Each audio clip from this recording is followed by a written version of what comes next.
Hello, everyone, and welcome back to You Have to Wear Something. I'm still your host, Nicole Briggs. This is the podcast that explores many things, but mostly fashion, wardrobe, how we costume ourselves, how we present ourselves in the world. I mostly focus on Black people, Black women, like you see here today, marginalized folks, any pop culture or any industry adjacent to fashion, whether that be publishing or styling or designing or what have you. But today we have a great guest on this lovely Sunday in LA. We have Daneé Chesney. She is a multifaceted Renaissance woman that I was so lucky to meet through one of my best friends, Paris Hinkle. Shout out to Paris. She is a VFX producer. She is also a Uno champion, a spades champion. She is a woman who has a nice enough head to be bald or keep a low cut because that's not for everyone. She's beautiful and wonderful. Let's welcome Daneé to the show. Welcome. Hi, Nicole. Oh my gosh, that was so beautiful. Yes, I'm a VFX producer, I'm a writer, and I'm an overall just badass. Yeah, exactly. And we are birds of a feather. We flock together. We attract each other. Yeah, we do. Um, a little bit of a background on how I met you. My other badass friend, Paris, was visiting LA with her partner, Saint. And I met Daneé at Soho House in downtown LA. I think it's called The Warehouse Yep. on a very warm rooftop. I was with my boyfriend, Jeremy. We were having a really great time and we just let the day flow. And what started as brunch ended up in a very spirited Uno game, which is extremely popular. If you don't know, you don't know, but our community fucks with Uno heavily, right? It was very fun. I don't even remember what happened, but she had the cards in her bag, like hot sauce in my bag swag. She had it on. Do you always carry Uno cards with you all the time? I mean, honestly, I would say I have my Uno cards about 85% of the time on me. Yeah, I love games. I love board Okay. games. I love playing games. Um, Uno was so fun. The game that we were playing was Uno Flip, that's what made it a little extra spicy. And once you play Uno Flip, you can't go back. And What's difference between Uno is a pretty simple game. yeah, Uno Flip, that was my first time playing it. And we had a couple of yeah, drinks, more than a couple of we didn't have a couple of drinks. We had a couple of bottles yeah, that yeah. um, I don't think I remember the rules of Uno Flip. So give us the cliff notes. Yeah. So the difference between Uno and Uno Flip is it's a little bit racist, I have to say, but there's a light side Go and a for it. dark side. The Okay. light side is regular Uno. The only difference is instead of a draw four, you draw one. Okay. And then and then there's a card that flips. When you flip it to the dark side, the draw four becomes a draw five. The skip becomes like a skip the whole group instead of just skip one person. There's a wild card where you choose the color and the person after you has to draw until they get that color. Like the dark side, really, it jumps off. It's completely crazy and unhinged. And I like to refer to it as the game that you will lose friends. Like there will Yeah, be it's like fights. rules. It's like when you go to like grandma's house to play games. Grandma got her own rules. Got like extra Monopoly money stuck underneath the board. So I don't know how we all had the same childhood, but we did. Tell everyone. I don't think everyone knows what VFX mean. Like, what does that mean? When you hear, you be like, cool, cool, like in LA, like dope. But like, tell people like, what does that mean to be a VFX producer? Yeah, so VFX is visual effects. I Okay. specifically work in the commercial advertising world. So a lot of the content that we work with are commercials, some short films, and then other little passion projects. But basically, my team is in charge of like animation. We do Mhm. cleanup. So if anyone has like, you know, not clear skin, we'll go ahead and like put that gorgeous filter on and like clean it up. Um, We can design logos and animate those on the screen.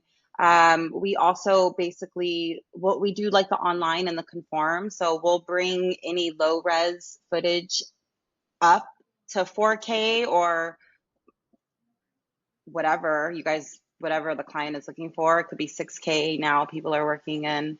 Ooh. Yeah, we basically are like the magic behind the scenes. Like we can create fire, we can remove stuff, build out bodies.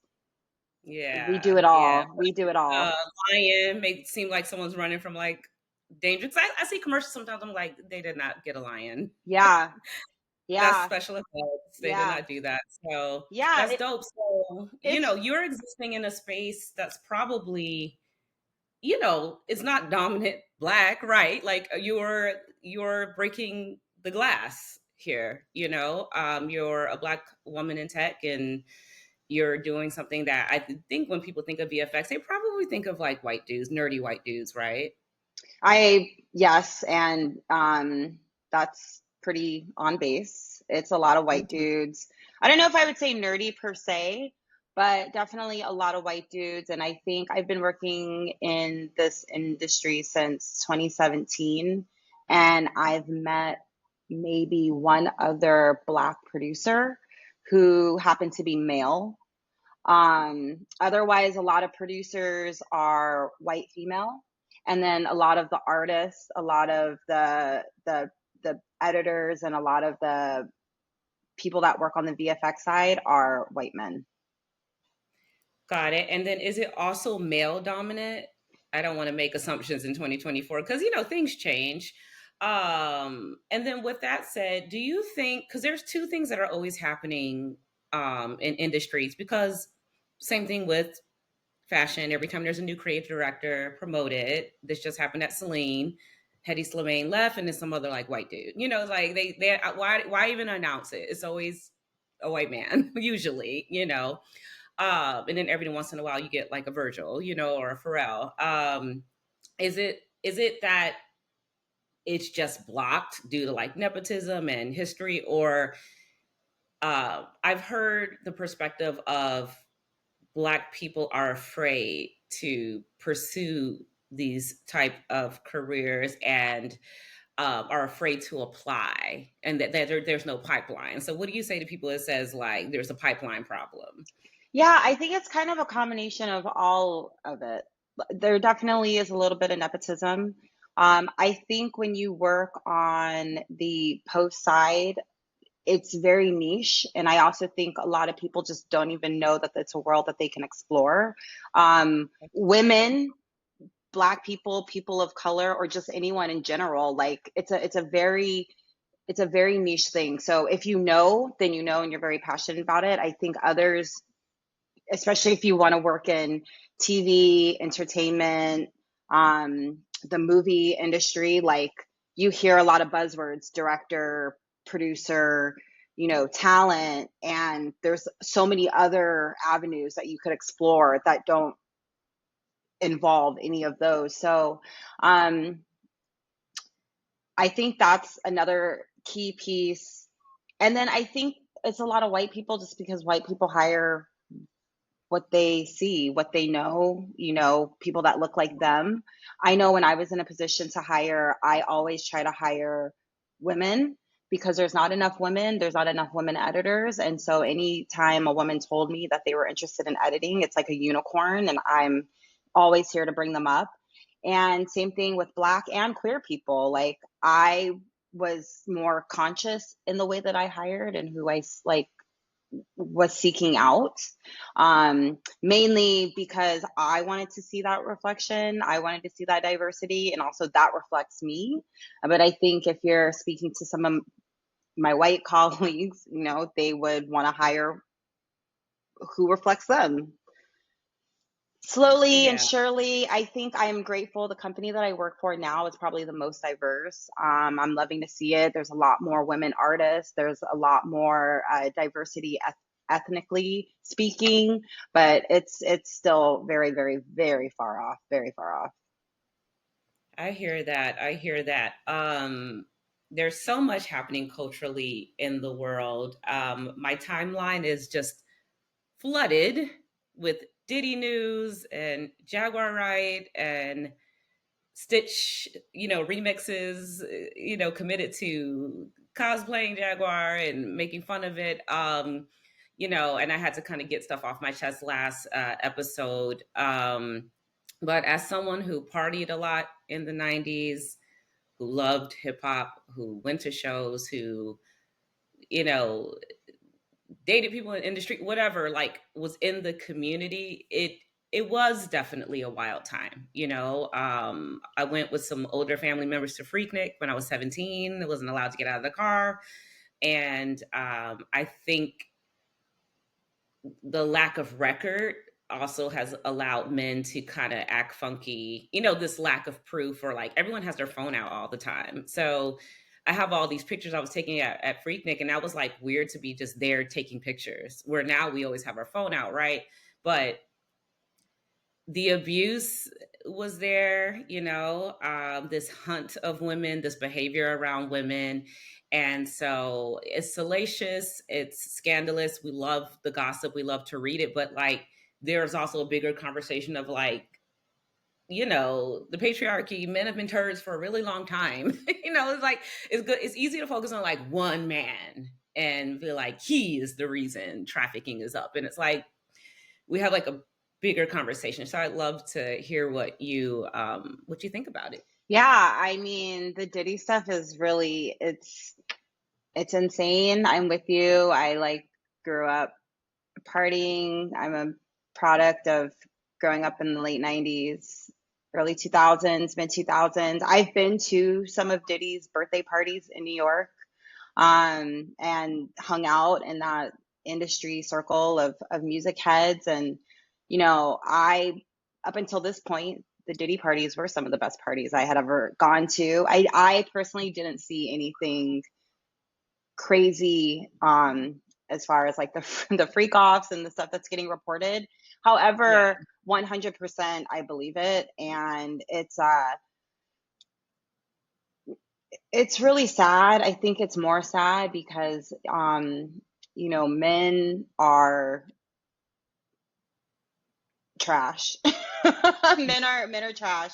But I think there's something extra heartbreaking when it's our black men that are getting caught Yes. up in this. And like Diddy is a blueprint staple for the hip hop community, for music, for New York music.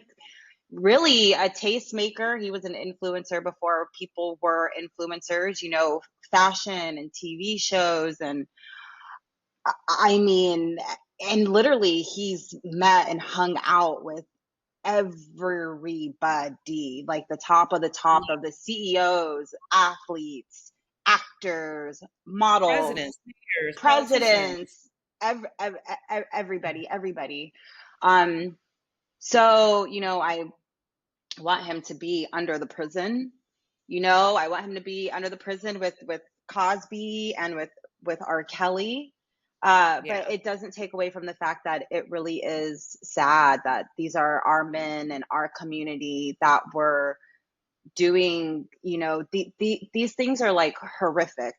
This is not anything to be taken lightly. This is not like, we are all human. We all make mistakes and Hmm. missteps, but like, this is something otherworldly. And it's sad. It's so sad. It's so sad.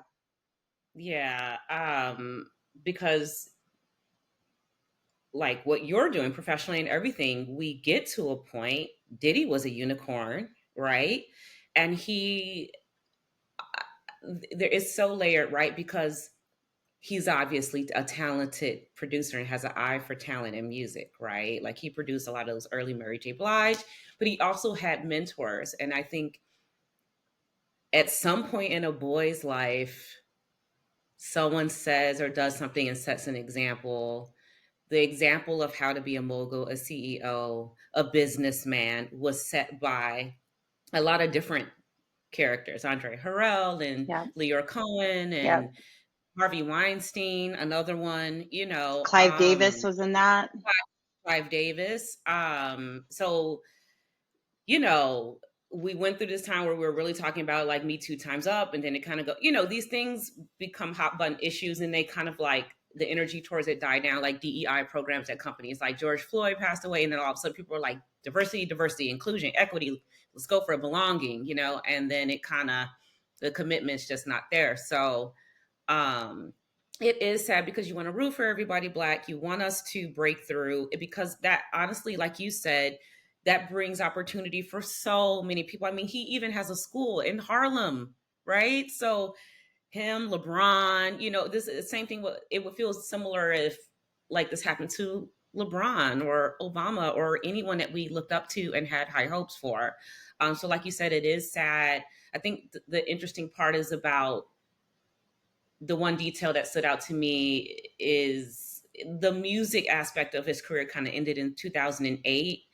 And then you start seeing things being less about music and just more about like liquor ownership and just things that you don't have to, Harlem shaking a music video for, right? You don't have to be so like um, public facing, right? So now he's living his private best rich life in between like '08 and now. Apparently he's this huge drug addict. So, he has an addict.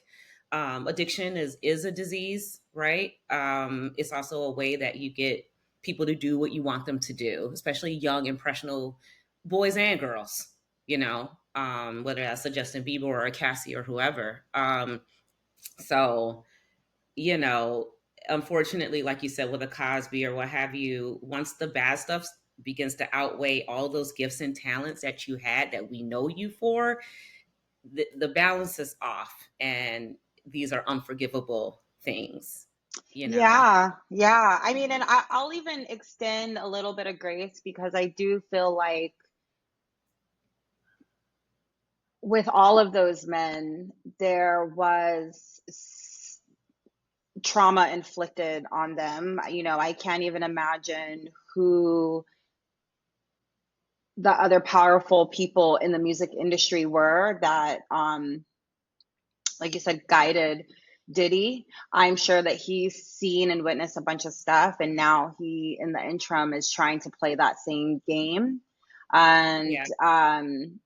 and that game was not for him to play. Like, it just was not for him to play, and it's unfortunate that like it's gone too far. It's gone too far. I think that the ego is crazy. The fact that I imagine, especially after Weinstein, after Me Too, after R. Epstein, Kelly, after, yep, I imagine after all of that, after a global pandemic, Diddy probably felt untouchable. Untouchable. yeah. And that kind of power that's crazy. I don't even know if he could have enough money to even have that kind of high that he was feeling from being so powerful, and to kind of see all of like his whole legacy just crumble to pieces is that's a big Yeah. pill. They're not even, I mean, $50 million wasn't even enough to get him out. No house arrest, nothing. Nope. The minute they started saying minors, plural, I'm like, it's not much I can say when you harm children. Like, you've harmed, adults, you've harmed our community, Yeah. but you also harmed kids. Like, that's just like unforgivable. But yeah, When the feds came, that's when I knew. Let me tell you something. Once the feds show up at your door, it is not, you lost the case. You lost the case yeah, because the amount of evidence that the feds need to even bust down your door means it's piled high. It's piled yeah. high and unwavering. So, And yeah, this is a cautionary tale too. I mean, look, like you said, he looked at the other examples and said, "Oh, well, I'm untouchable. These should have been cautionary tales like, oh, I need to I've gotten away this long. Let me chill. Let me make some changes." Apparently, there were interventions that didn't happen that failed from his family, and he's really tight with his mother. Like, your mother knows who you are, Yeah. the good, the bad, and everything in between, right?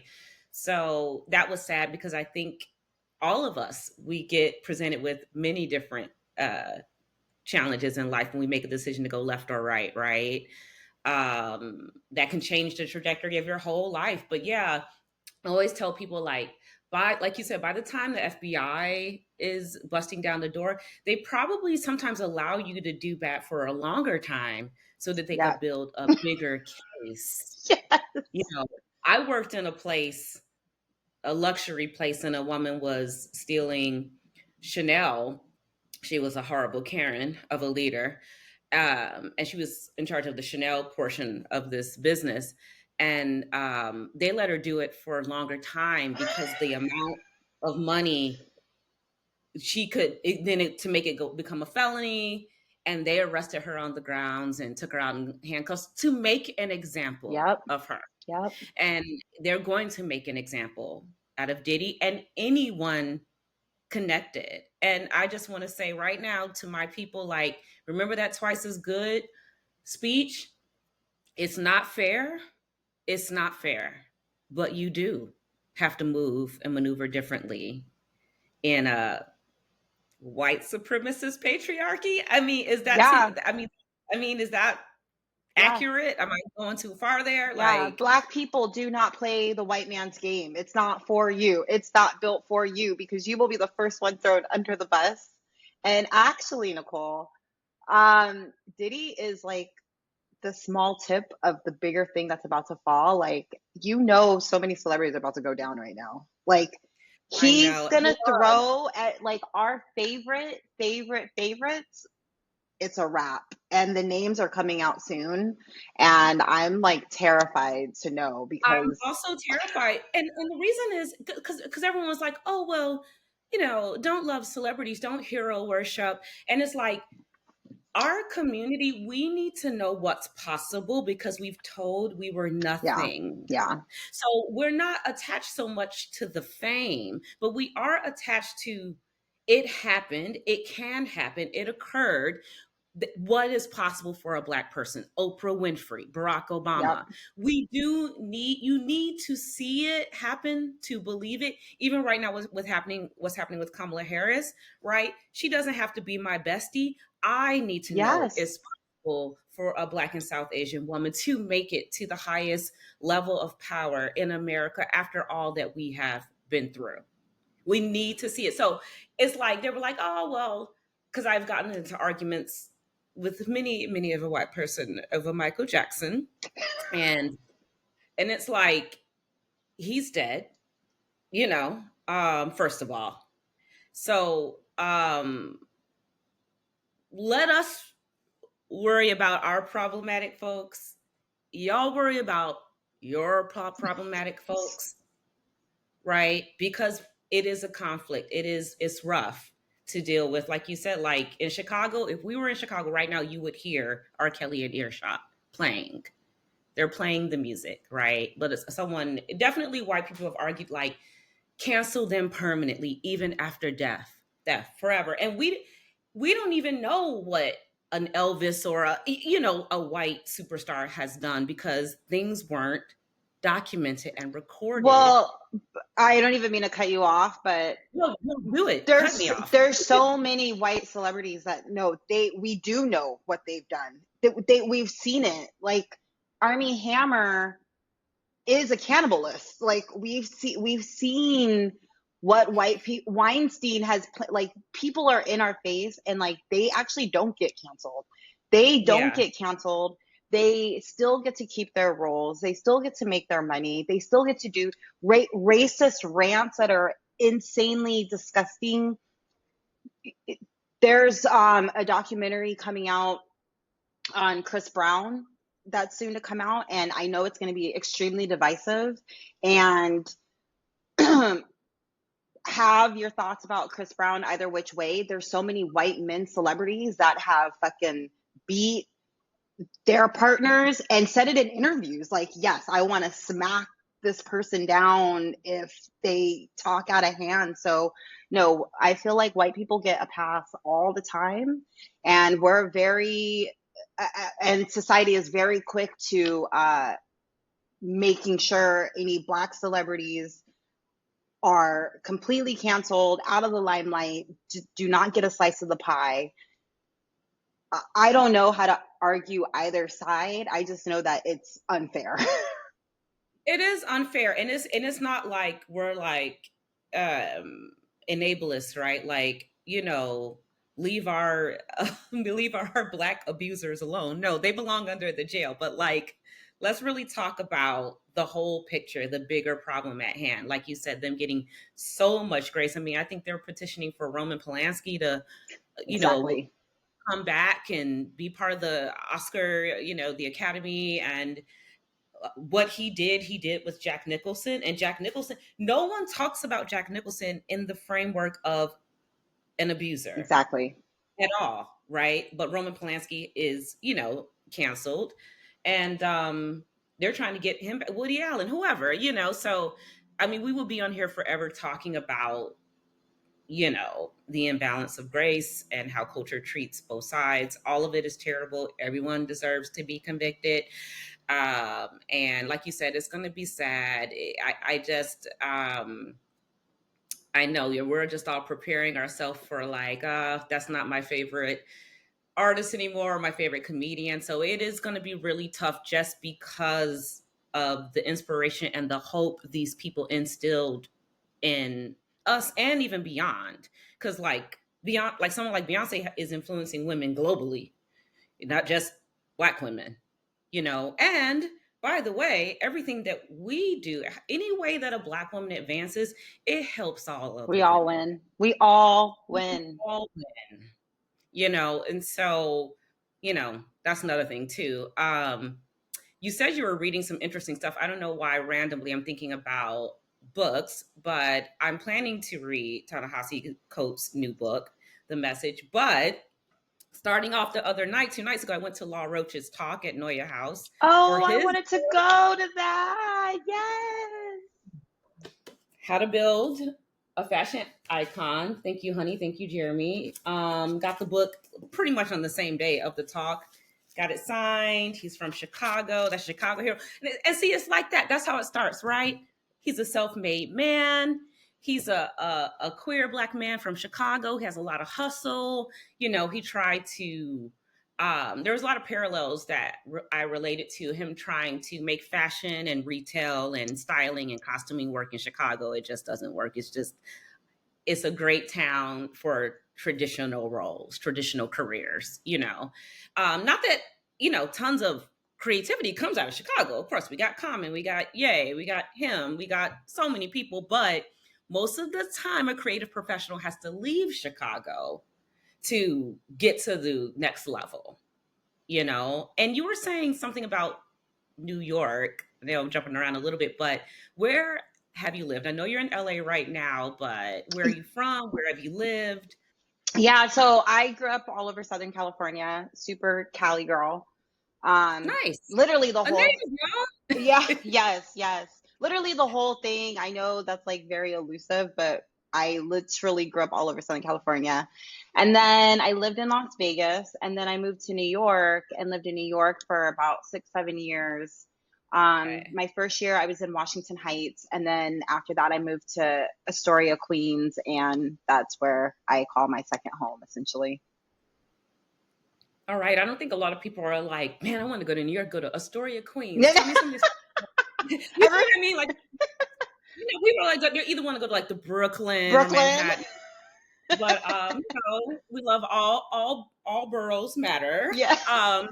But like, tell me how Astoria, Queens became your what do people need to go there to see so they could be their second home too? Oh gosh, Astoria is just like it's such a well-rounded neighborhood. It has like young people, artists, a lot of Greek community, families. Like it's such just a diverse hodgepodge of who lives there. Um, it's a lot of Greek, a lot of Italian. The food's amazing. The shops are cute. It's right off the water. You have Astoria Park. Like it has a little bit of everything without being too overwhelming, but yet still has that like neighborhood feel. I used to live above a bakery called Martha's Bakery, which is famous in Queens. And our Writing. yes, you should. We lived on the apartment above it, and we would call our apartment Martha's After Dark. And we would get pastries, and people would come over. We would drink, we would party, we would have fun. Yeah, Astoria is it's amazing. That is so interesting. I have never been to Queens before. My bonus cousin, I call him Quentin, my extended family has been living in New York over probably like 13, 14 years. He's in the Bronx right Yep. now. But his husband was living in Queens, and I think he, when they were going towards marriage, he left Queens, and he's a very highly cultured French man. Loves great pastries, loves great wine, all of those cultural things. And did Astoria feel slower than the way people think about New York? Did it, you know what I mean? Did it feel more like Yeah, I mean, it definitely felt slower in comparison to like Manhattan. Manhattan is that's it. That is what when you think of New York, that's what it is. And then probably second Brooklyn. Um, but it still had that like New York charm, like it wasn't as hustle and bustle, but it still was hustle and bustle for New York. It's more hustle and bustle than living outside of the city. okay? Yeah. Um, Answer this for me because especially with our people, there's always when I was leaving Chicago 14 years ago, and my really good friend Quentin, he was like, I'm moving to New York. I'm moving to LA. And we wanted to move to the same city together. And I was like, I'm not doing any more. I've been on the L, no more train, no more subway, no more, winter. I need like a different landscape in my life. And he was really, and I love New York. Like visiting there, I've been there. I Same. can't even tell you how many times I've been to New York, one of my favorite cities. But I didn't want to live there, and I also didn't want to like ruin the way I feel when I visit there, right? And it was just something about LA being completely different than like a Midwest or East Coast experience that I just wanted to come here and just really have sun. I was vitamin D deficient. All the movies and the TV shows were here in terms of wardrobing, which is what I was doing originally when I first moved here. Had to quit that basically blocked. I was never able to like have continuous work doing that, and that's a whole long story. But yes, people who say if someone is in Chicago and they're torn between LA and New York, what would you advise them? Oh gosh, that's hard. That's hard. I always try to I understand why New Yorkers don't like LA, and I understand why people from LA don't like New York. What I tell people is you really can't compare them. It's almost like night and day. Like there's so many beautiful things about the daytime. You have the sun kissing you and the beautiful sunsets and the weather's nice, but then nighttime is fun because you have that like nightlife and it's like party and it's like sceney and flashy and both are cool, but both are very, very, very different.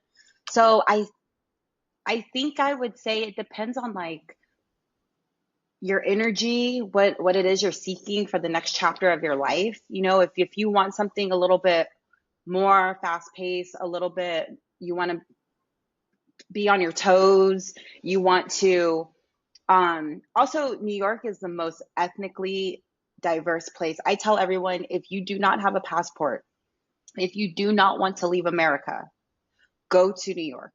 The That's whole great. world is in New York. The That whole entire world. Like I can't even world tell. is in New York. Is Yeah. yes, even LA, and we are very diverse here in LA. We do not have the whole world. The whole world is in New York. So Yeah. it just kind of depends on what you're like looking for and what you're seeking. A lot of stuff gets done in LA, even though people don't believe it because they say we're too slow. But that's not true. Like It's pretty fast. it's and we are things are getting done. It's different. The way that we get things done looks a lot different than the way New York gets things done. Um, and I will say that people are like a little bit nicer in LA, but then also you do kind of have to there's also like a lot of like blood suckers in LA. And Oh, you know what I mean? And New York, it's like people aren't as friendly, but the people that you do meet will have your back and will have your back for life, like because they're not about the bullshit. And so if they ride for you, they ride for you. I think that's a beautiful explanation. And the way you're describing New York is very much how Chicago Chicago. is. Very, very similar with a little extra sugar on the Midwest nice. You Mm-hmm. know, um, eh, I will say this. Like if you tell someone when I was doing freelance photography eons ago, if you're at a bar in Chicago and you tell someone you're a photographer, they're going to share so much information with you. They're going to help you. They're going to be like, "Oh my God, do you do weddings? Because my cousin's getting wedding. What do you charge? Um, I have a friend who's hiring an assistant. Do you need a job? I know someone that's selling their old camera. Do you need a camera?" Like someone gave me a like came to, I was Wow. hosting at a restaurant. One of the customers gave me a camera if I shot his wedding, which was a small, like, chapel wedding type of thing. And he was like, "If you shoot my wedding, I'll give you a camera." That level of being social, that level of connection and community, I haven't found it in New York or LA. People are very No. protective of their Yeah. circle and their list and who they need to call for favors.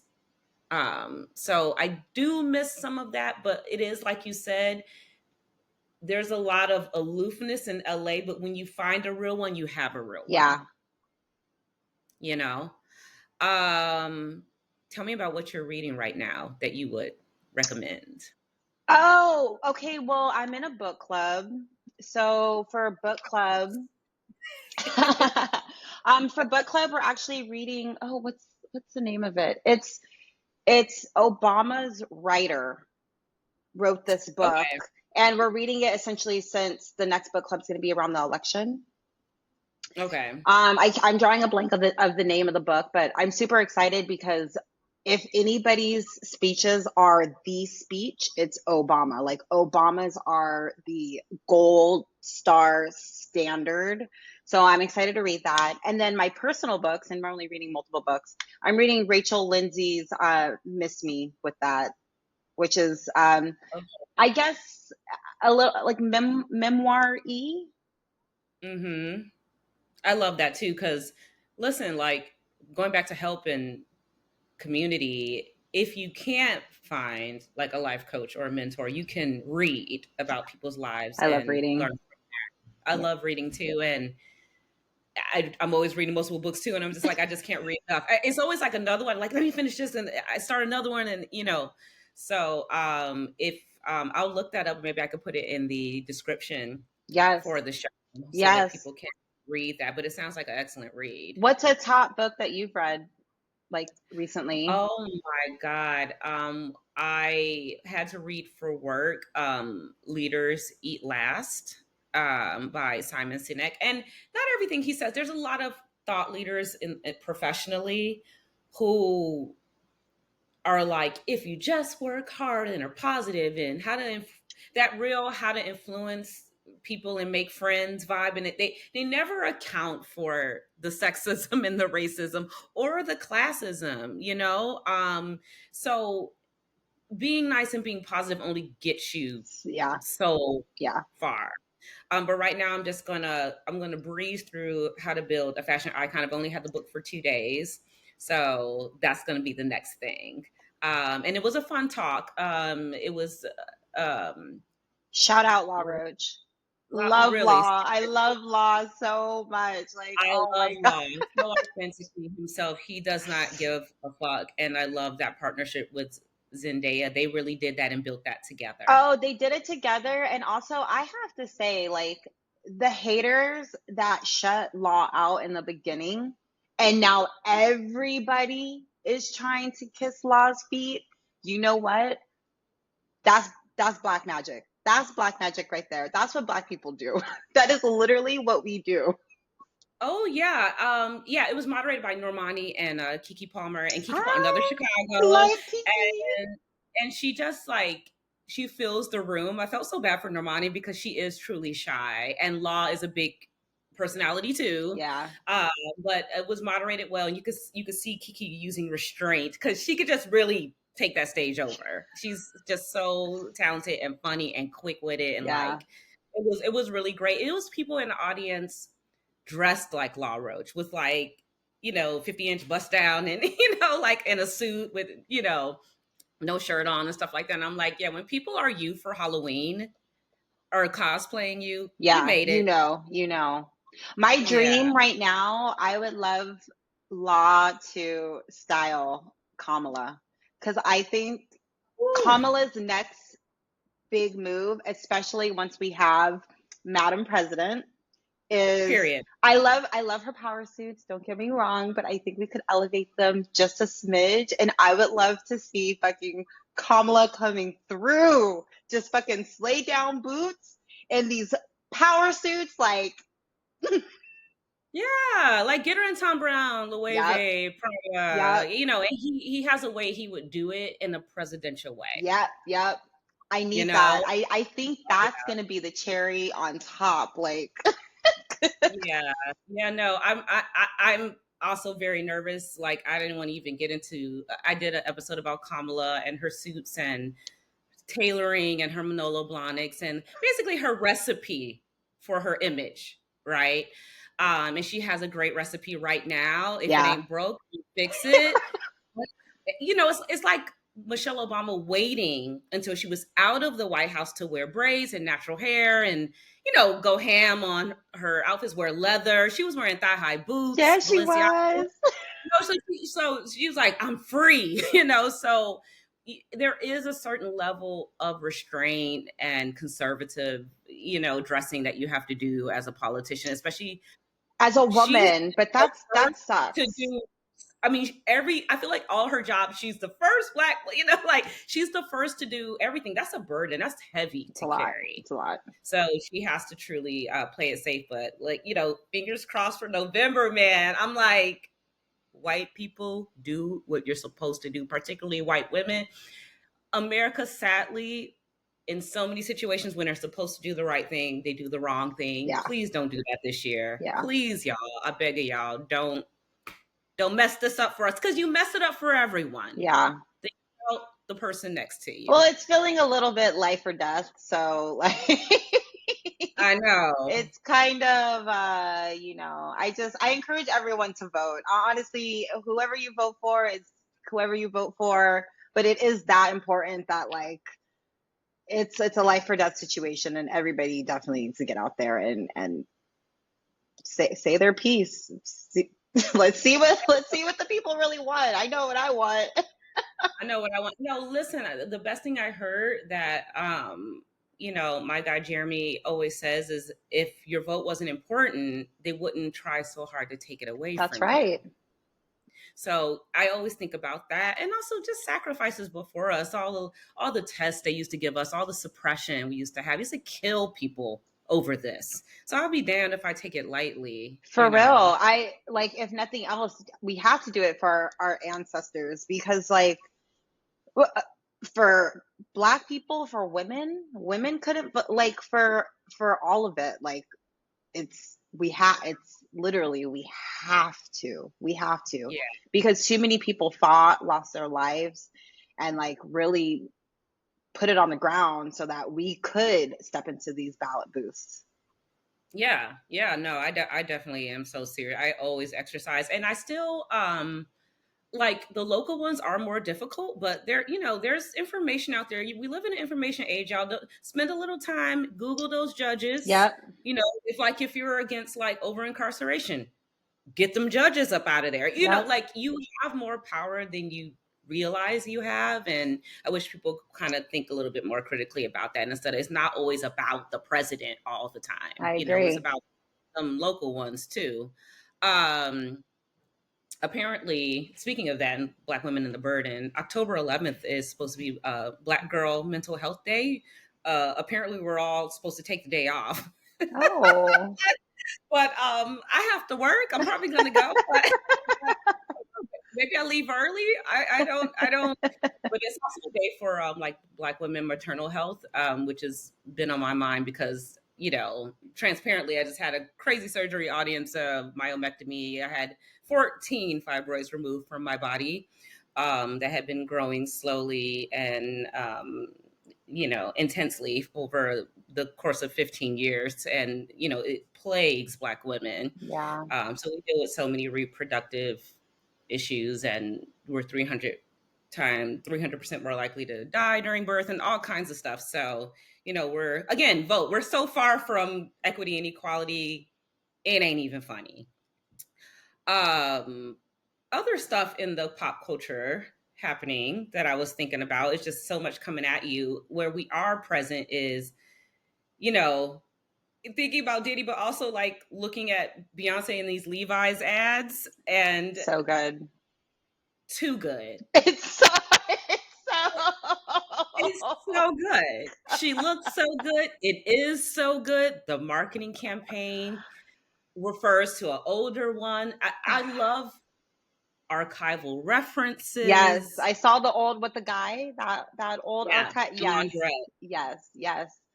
Yeah, I saw that ad and I was like, damn, Levi's, you are so lucky, because I guess not that Levi's ever went out of style per se, but Hmm. now Levi's is about to get catapulted back into the zeitgeist. Like Yeah, nobody's business. yeah. Because I mean, the subculture of like collecting like selvedge denim and all. I think the most expensive Levi's ever sold, of jeans ever sold, I think were Levi's. Because they were workwear, what have you. But listen, like, she's at a level, and I'm just like, fingers crossed. I'm like, don't take her with you. Please don't take her with you.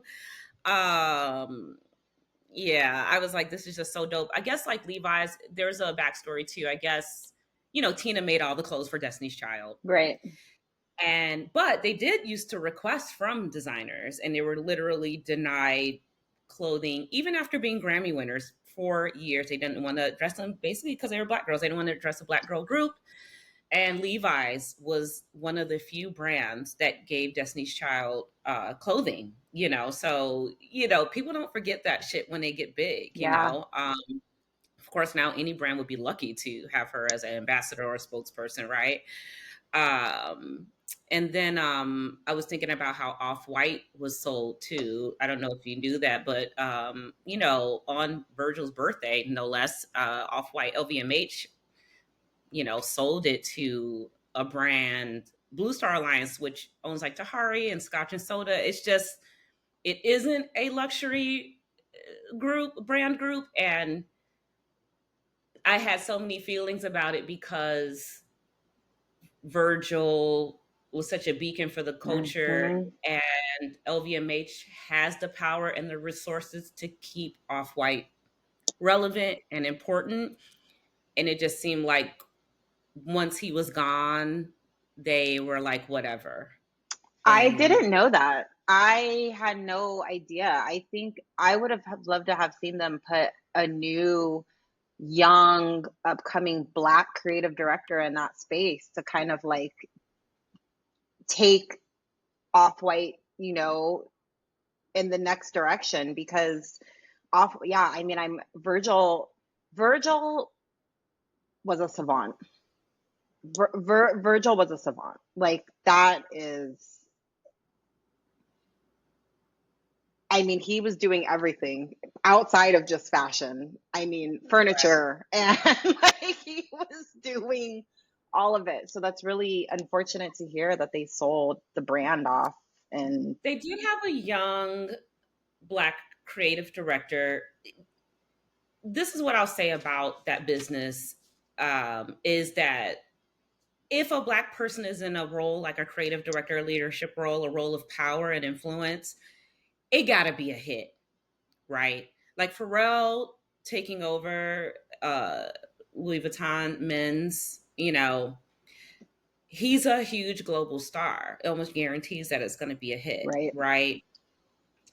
Um, but other brands where the person was not a global star or professional athlete or actor or actress, like Virgil, who literally was a creative, right? There's more Virgils out there, and I just don't think that they were committed to it in the same way they are committed to their other brands. You know, McQueen, and McQueen is actually with Kering Group, excuse me, Gucci Group. But whatever, everything that Kering Group doesn't own, LVMH owns, and other brands like a Jill Sander or whatever, they'll just keep putting in new creative directors until it pops. Like Gucci has had so many lulls where it wasn't popping, and you have Yeah. Alessandro Michele, and then it was popping for a good 5 to 7 years, and then they put someone in, and now it's, you know, it's quiet again. We are not allowed to fail. We are not allowed to fail No. forward, to fail up, to have these lulls in business, right?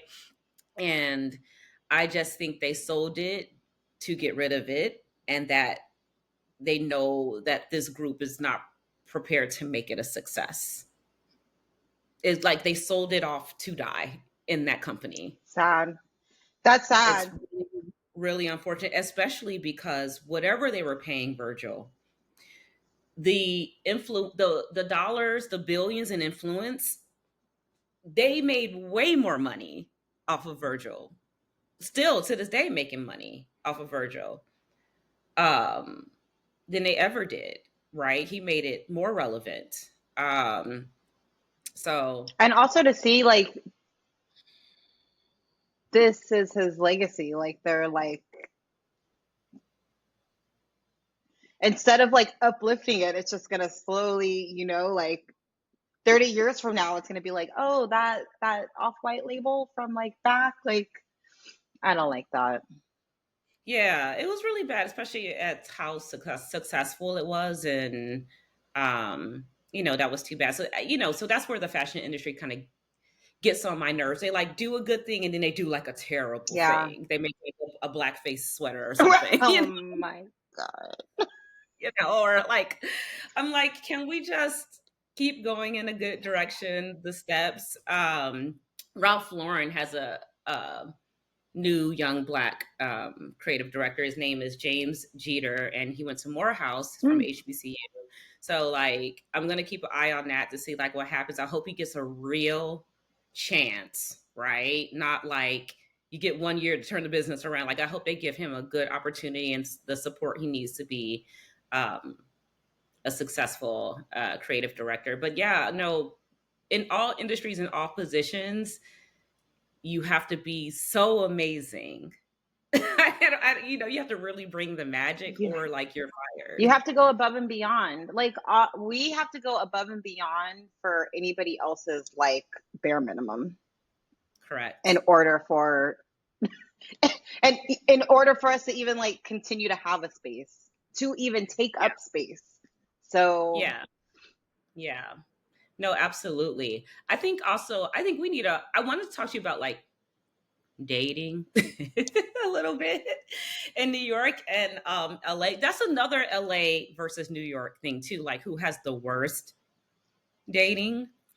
Um, I had a terrible time until I didn't in LA. LA can. I will say that in New York, I feel like people aren't lonely in New York. I feel like there's a loneliness in LA that you have to be prepared for. Like if you don't have hobbies and stuff that you're interested in that you'll pursue, LA can get quiet yeah, for you. I agree. I agree. I think both cities are hard. I mean, I've read a few dating books and they say that the bigger cities are always going to be the hardest, but I will say I think dating in New York is more fun.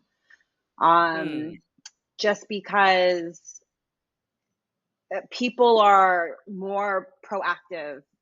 It's, New York City is like there's a lot going on, so people want to do stuff. So they're willing to like take you out, just maybe not make you a girlfriend or a wife or whatever it mhm. is that you're seeking. But as far as like dates, you can have all the dates in the world in New York. I don't feel the same way in LA. I think it's a little bit more uh, shallow in that way. And people, I think, get bored here and are always looking for the next hot person to walk. So they're very easily to drop you for somebody else.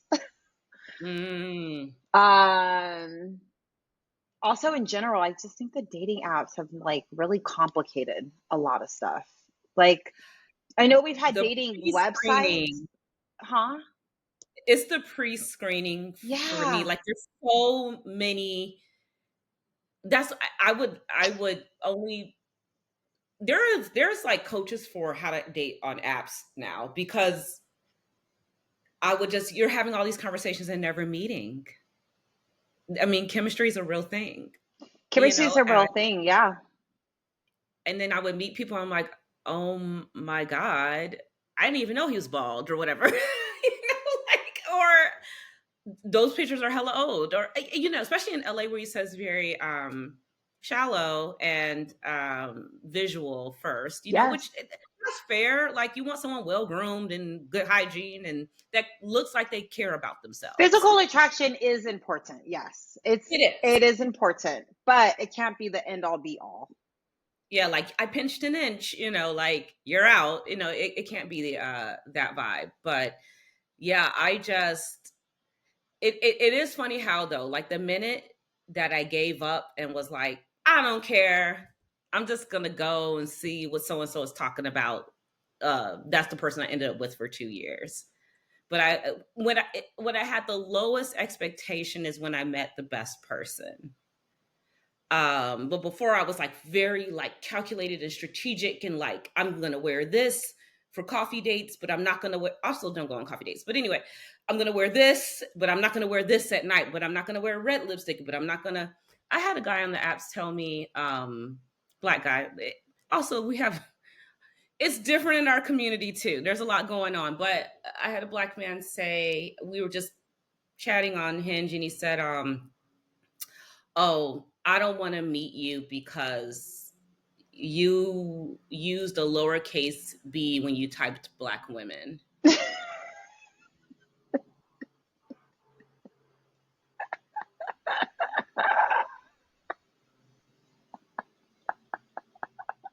And I don't transparently, I dictate a lot. So when you see my fucked up, like, when I text you and it's poorly spelled, I have retired from typing. Okay. I dictate because I am busy. Okay. Oh, And then I'll fix a few words. But like I'm long winded. I'm an Aquarius. What's your sign? oh my gosh, I'm an Aquarius too. Did we talk about this? We never talked about this. Everyone, you get to hear it now for the first Oh time. my God. Well, and I love me some Aquarian energy. I know everyone thinks their sign is the best, but like for real, Aquarians, For like real. for real. Wait, For real. Because it's an odd sign. It's a strange one, weird one. And my boyfriend is an Aquarius. that's my dream. I've been wanting an Aquarian relationship. So because I never that had it in type my life. It's so good. that type of understanding, because we like our own space. We like to be like a little introvert, and people people take that the wrong way. But when you're dating Yeah. an Aquarius, you get it. It's like, okay, you go over there, I'm gonna go over here. We'll meet in the middle. Oh my gosh, I love that. I know. I knew. I was like, this is why we needed to chat. This was what this connection is all about. But when's your birthday? February 8th. Oh, you're February. He's February 5th. I'm January 24th. Let me tell you something. Aquarius season right after Christmas season is a very expensive season because we Yeah, also like, even if we don't like a lot of nice stuff, we like a certain lifestyle and we like nice yeah, experiences. So, Aquarius has to like get their hustle on so yeah, that they could support their hobbies and interests, yes. but we could do a whole other show on just Aquarian love alone. But Ah, yeah, men don't like, I've been told I wasn't feminine or, all those weird things because I really do like fuck with myself. Like I can be home reading books, thousand listening to percent, music. 1000%, a thousand Like percent. I'm content. Everything else is gravy. I'm so happy with myself. And if a man is insecure, he's not gonna like that. He's gonna want you to be up under him. And I can't up under you for what? What am I learning? What am I, like Yeah, what is the reason to yeah. be, up under you? What for like to do house chores? I don't know what it is, but I did hear, and maybe you've heard this, in your life. Exes have told me, like, I never knew if you ever actually liked or loved me. Like, I never knew if you even liked me at all. Because later on I'm like, oh yeah, I was really into you, and they were like, you were. I always felt like you didn't like me. Wow. I always find Yeah. the opposite. I'm always like, do you even like me? Because I think that I'm so chill, but then in some ways, like I try to date a Libra, That, and they couldn't stand me because like nothing I did made sense to them. And I'm mm, like, I don't know, like it makes sense to me. And it was yeah. just like, they're like, well, what is the plan? Like, well, why are you doing it like that? And I'm like, I mean, I don't know. I'm an Aquarius. Things always work out, like I'm not really We do concerned. lean optimistic too. It's hard to be with like Debbie Downers or people who complain a lot, because like we will listen to you vent, but we're also like, what's the solution to the problem? Like, what's the next step Yeah, because here? we don't want to continue, like, well, I'm not harping on this situation. Like, get it out. We can have a follow up. And then, like, that's it. Like, we got to let this go. Like, Yeah, we are. I do love that about me, that I'm not like, someone did me wrong 10 years ago, I'm gonna get them back, baby. I'm moving on. It's I'm so moved You on. live, you learn. There's a lesson to be learned in every situation, and it's like, all right, I'm over here now. Like, I don't Yeah, doing my own thing. Yeah, I think the definitely, you mentioned magic, the magic of air signs, Libra, Gemini, Aquarius, but especially Aquarius is creating your own world, you know, and being able to live in it with or without people, is the gift and the curse of being an Aquarius. Well, yeah, no, totally. Like, I'm probably the most social introvert I know because I do like to protect my peace. Like you said, I love staying home, reading my book, listening to music. I love like a good Sunday where I never leave the house and I don't utter one word. Like that is Mm. my that's my happy place. I need to, recharge. I need to like just be with myself. But I actually am exploring being poly right now. So I'm Mm. dating three suitors. Nothing has like fully gone into like relationship status, but everyone is also open to being poly. And so like I feel like even with dating, as an Aquarius, like we're very open minded. I think that we typically walk on our own beaten path. And the older I get, I just am like questioning a lot of things, especially monogamy, because I see so many monogamous relationships that don't seem that happy. And I'm like, Mhm. I don't know if I want to model anything after you.